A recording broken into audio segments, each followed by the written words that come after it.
Saudara yang dikasihi Tuhan, saya Pendeta Wanda Dumais kembali lagi bersama dengan Anda dalam program Sound Doctrine. Dan saya berada saat ini di Wanda Beach, Australia. Anda bisa melihat di latar belakang pemandangan ini betapa indahnya ciptaan Tuhan, pantai yang sangat indah, dan namanya kebetulan Wanda Beach, ya. Ini bukan pantai yang dimiliki oleh Wanda Dumais, bukan. Ya, hanya kebetulan saja dinamakan sesuai dengan nama saya. Mungkin nama Wanda adalah nama yang populer. Nah, saudara yang dikasihi Tuhan, saya ingin mengucapkan salam Maranatha, Tuhan Yesus segera datang. Baik, pada kesempatan kali ini saya ingin berbicara mengenai khotbah pengajaran yang berjudul Time of Kairos. Apa itu Time of Kairos? Kita akan melihatnya dalam pembahasan kali ini. Satu prinsip yang harus kita pegang adalah seperti ini. Pada waktu kita belajar Alkitab, biarkanlah kebenaran Alkitab itu berbicara apa adanya. Saya sudah katakan ada dua cara prinsip penafsiran Alkitab yang seringkali umum diketahui, yaitu yang pertama orang melakukan eksegese atau eksegesis. Eksegesis itu artinya menarik arti Alkitab keluar, memahami arti Alkitab itu seperti apa yang Alkitab sampaikan. Tapi yang bagian lainnya adalah esegese, ya. Esegese itu adalah orang sudah punya pikiran tertentu, lalu cocokkan pikirannya dengan Alkitab, lalu memakai ayat-ayat Alkitab sebagai ayat-ayat yang mendukung pikirannya. Jadi antara eksegesis dan esegesis itu beda, saudara, ya.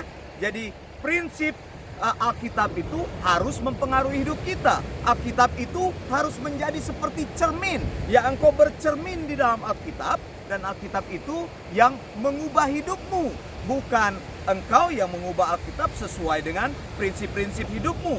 Pikiran kita tidak boleh mempengaruhi prinsip Alkitab atau apa yang ingin Tuhan sampaikan kepada kita. Ada orang yang berkata, oh, firman Tuhan tidak perlu ditafsir. Banyak yang bilang kepada saya, firman Tuhan itu sederhana untuk dipahami. Oh, saya mau berkata kepada Anda, kalau engkau adalah Tuhan, maka engkau tidak perlu menafsir Alkitab. Karena kita manusia dan bukan yang memiliki firman Tuhan ini, kita perlu belajar, menggali, menyelidiki, memahami apa maksud Tuhan. Makanya firman Tuhan itu harus ditafsir, harus dieksegese, menggunakan ilmu-ilmu hermeneutik, ilmu penafsiran Alkitab yang benar, yang terpercaya dan valid, ya saudara. Jadi pikiran kita tidak boleh mempengaruhi prinsip Alkitab atau apa yang Tuhan ingin sampaikan kepada kita.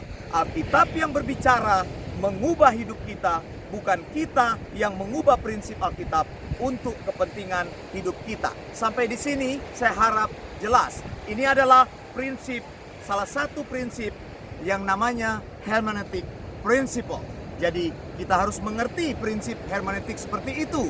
Biarkanlah Alkitab bicara apa adanya, maka itu dinamakan dengan melakukan eksegese, ya. Saudara yang dikasihi Tuhan, salah satu prinsipnya adalah Alkitab menafsirkan Alkitab. Bible interprets Bible. Percaya saya, dengan prinsip ini Anda tidak akan tersesat dalam belantara luas kebenaran Alkitab. Alkitab harus mengubah hidup kita. Sekali lagi, Alkitab harus mengubah hidup kita. Dalam setiap tulisan Pendeta Wanda Dumais, setiap tulisan saya, mungkin Anda banyak membaca tulisan-tulisan saya di Facebook. Facebook saya bernama Hastings Wanda, dan di situ saya banyak menggunakan studi kata, menggunakan bahasa asli Alkitab, menggunakan pendekatan, berbagai terjemahan dan versi Alkitab, komentar para ahli, ya, buku-buku yang lain, komentari, bukti sejarah dan sebagainya. Jadi banyak yang saya pakai sebagai sumber-sumber referensi untuk mendukung tafsiran-tafsiran atau kebenaran yang ingin saya sampaikan. Jadi bukan memakai pikiran saya sendiri, jadi bukan mengandalkan pikiran saya sendiri, bukan begitu cara belajar Alkitab. Jadi semua ini dimaksudkan untuk mencari tafsiran Alkitab yang lebih dekat supaya betul-betul Alkitab saja yang berbicara. Jadi Anda harus mencari pengajaran-pengajaran yang saya katakan sound doctrine. Sound doctrine itu artinya pengajaran Alkitabiah, pengajaran yang lebih dekat kepada maksud Alkitab. Mungkin orang lain mengajar dibilang Alkitabiah, tapi mungkin cuma 10%. Atau mungkin 0%, tidak ada nilai Alkitabiah. Kita harus berusaha tambahkan nilai Alkitabiah dalam diri kita setiap hari. Jadi carilah sound doctrine, pengajaran Alkitab yang mendekati kebenaran Alkitab. Paling tidak 90%, mungkin tidak bisa 100%, 90%, 80%, maka itu adalah kebenaran yang paling baik. Apabila Tuhan memimpin hidupmu lebih jauh lagi, maka engkau mungkin perlu memutuskan untuk sekolah teologia. Nah, ini adalah kesempatan emas untuk menikmati kekayaan firman Tuhan. Saya juga menyediakan sekolah teologia yang bernama Eleos Theological School. Kalau Anda tertarik, saya bisa melatih Anda. Murid-murid kami dalam tahap pertama belajar Alkitab, mereka diwajibkan untuk membaca dalam bahasa asli, bahasa Yunani dan bahasa Ibrani, mengartikan Alkitab bahasa asli sesuai dengan maksudnya. Karena saya percaya kalau kita membaca dalam bahasa aslinya, maka kita akan tahu arti sesungguhnya apa yang Tuhan maksudkan di dalam firman-Nya. Saya mau bilang Alkitab itu dahsyat dan ajaib, isinya pasti mengubah hidupmu. Nah, saudara-saudara yang dikasihi Tuhan, ya, saya ingin kita melihat bagian praktis ini. Efesus 5 ayat 15 sampai ke 16. Karena itu perhatikanlah dengan seksama bagaimana kamu hidup. Janganlah seperti orang bebal, tetapi seperti orang arif. Dan pergunakanlah waktu yang ada, karena hari-hari ini adalah hari yang jahat. Mengapa saya bilang bagian-bagian Alkitab ini bersifat praktis?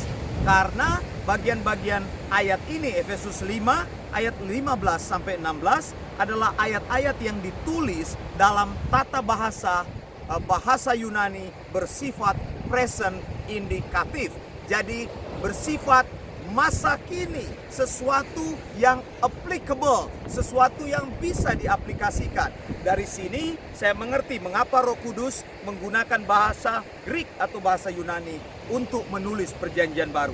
Mengapa? Karena tata bahasa Yunani memang sesuai dengan apa yang dimaksudkan. Ketika Alkitab bicara present imperatif, maka itu artinya perintah yang diulang-ulang. Jadi Efesus 5:15-16 ini adalah perintah yang diulang-ulang, perintah yang aktual, perintah kekinian, perintah yang terus-menerus diulang untuk memperingati kita. Tuhan tidak hanya memberikan prinsip pengajaran, tapi Tuhan memberikan kepada kita aplikasi praktis. Jadi Tuhan ajar kita untuk mengenal sound doctrine terlebih dahulu, pengajaran Alkitabiah, lalu kita mempraktekannya. Hasil akhirnya adalah aplikasi. Kemarin orang bilang pengajaran yang baik itu harus bisa diaplikasikan. Saya setuju dengan itu. Pengajaran yang bagus harus bisa selalu diaplikasikan. Nah, saudara yang dikasihi Tuhan, karena itu saya mau katakan pada hari ini ada 3 present imperatif atau perintah yang Roh Kudus sampaikan di dalam ayat Efesus 5 ayat 15 sampai 16. Yang pertama adalah perintah berhati-hatilah. Bahasa Inggris berkata be careful. Alkitab bahasa Indonesia menerjemahkan dengan kalimat perhatikanlah dengan seksama. Idenya di sini adalah berhati-hati dengan hidupmu. Faktanya memang sudah kita alami. Bila kita salah membuat keputusan, maka kita menanggung akibatnya seumur hidup kita. Bacalah tulisan-tulisan saya banyak menulis mengenai pernikahan Kristen. Banyak saya membahas hal ini. Banyak anak Tuhan yang baik, tetapi mereka telah salah memilih pasangan hidupnya. Akibatnya dia harus menanggung resiko pernikahan itu. Ini hanya contoh saja. Banyak orang yang mengalami masalah dalam pernikahan karena memang dia yang menciptakannya sendiri. Jadi dia harus menanggung seumur hidupnya. Perhatikan gaya hidup dan sikap hidupmu. Menjalani gaya hidup dan sikap hidup yang salah akan membuat hidupmu juga menjadi sengsara. Firman Tuhan memberikan perintah, berhati-hatilah.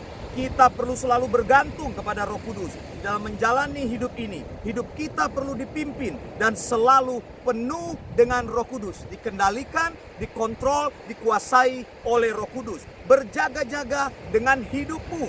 Banyak kali tuntutan hidup ini menjadi lebih besar daripada kasih kita terhadap Allah. Ketimbang kita memprioritaskan Allah, kita terlalu banyak fokus pada tekanan hidup ini dan menjalani hidup ini apa adanya, lalu kehilangan rencana besar Allah di dalam hidup kita.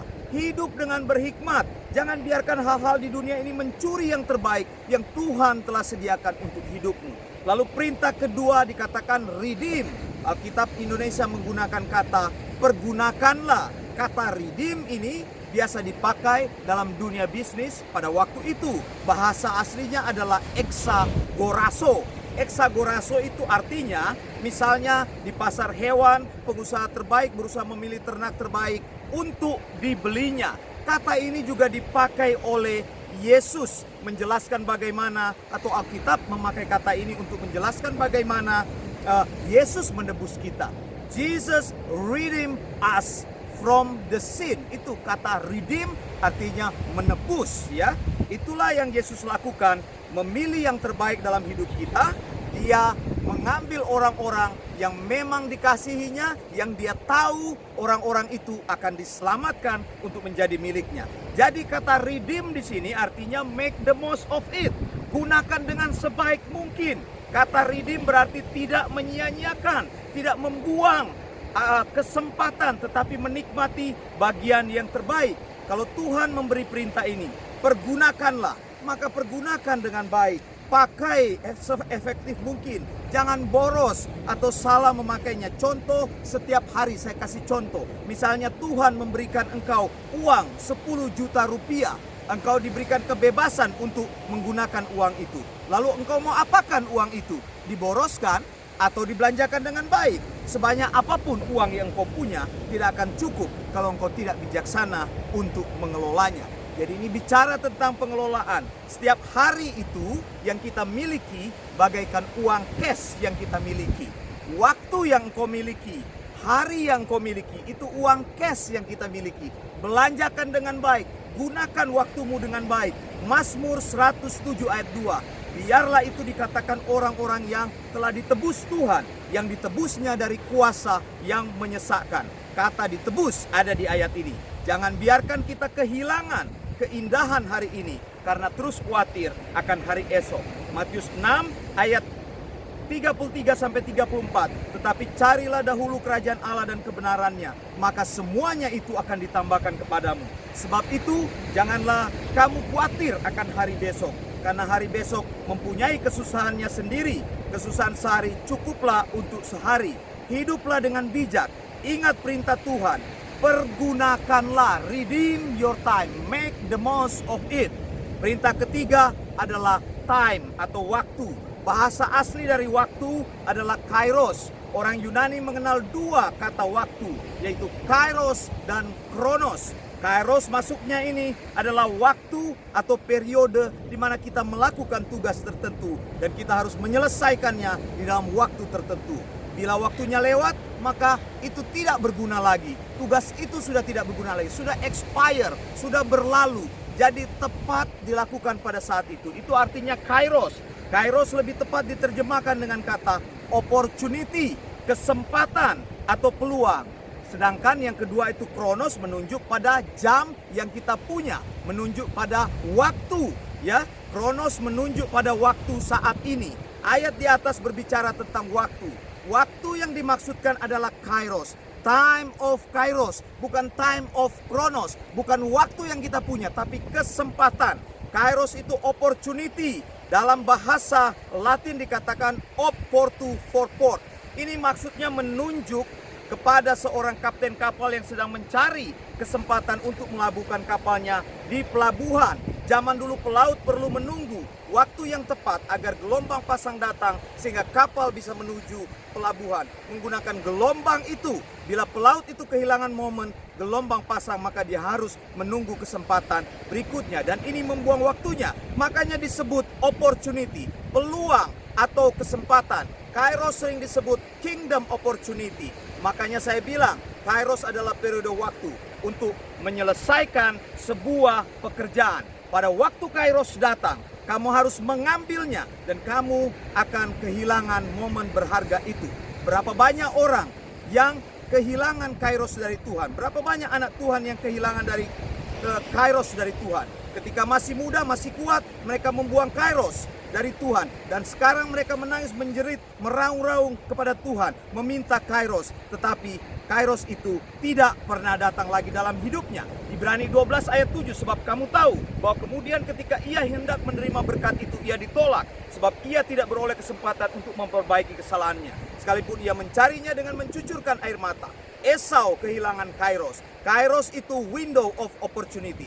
Jangan biarkan engkau kehilangan Kairos. Jangan biarkan Kairos menjauh dari hidupmu. Saya berdoa Kairos Tuhan datang hari ini dalam hidupmu. Ambil itu dan jangan biarkan dia lewat. Saya Pendeta Wanda Dumai, saya mau berkata Maranatha dari Wanda Beach, Australia. Dan saya mau katakan lagi kepada Anda, blessing.